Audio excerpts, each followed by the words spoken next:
Today we are looking at the difference between all the time and every time.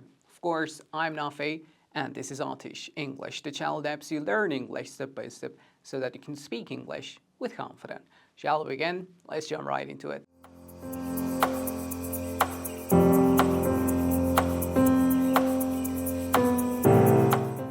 سلام، خیلی خوش برگشتید. نافعی هستم از پیج اینستاگرامی آتیش انگلیش. برگشتم با یه ویدیو جذاب آتیشی دیگه. میخوام یه آتیش اساسی امروز بپا کنیم و تفاوت اصلی all the time و every time رو توی زبان انگلیسی بررسی کنیم که خیلی اوقات برای بیشتر زبان آموزان چالش برانگیز هست. قراره تو منو تا آخر این ویدیو همراهی کنید تا یک بار برای همیشه تفاوت این دو رو توی زبان انگلیسی یاد بگیرید. آماده اید؟ بزنید بریم. بیایم اول از همه با هم دیگه راجع به all the time صحبت کنیم. All the time means that something happens constantly all the times. همونطور که الان خدمتتون عرض کردم به این معنا هستش که یک چیزی همیشه و به طور مداوم اتفاق میفته. به این دوتا مثال دقت کنید. For instance, she talks on her phone all the time. یعنی اون با تلفن خودش دائما صحبت میکنه.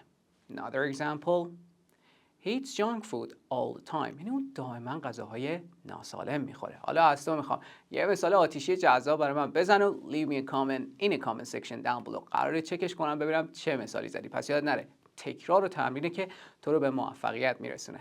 Let's move on to every time. Every time is an adverb and we use it when we are talking about each individual time something happens. همونطور که الان خدمتتون عرض کردم ما از قید every time زمانی استفاده میکنیم که بخوایم بگیم یک چیز هر دفعه اتفاق میفته. همونطور که الان هم خدمتتون عرض کردم یادت باشه این نکته آتیشی رو که every time یک قید هستش. به این دوتا مثال دقت بکنیم. For example, every time I go to the cinema, the seat is dirty.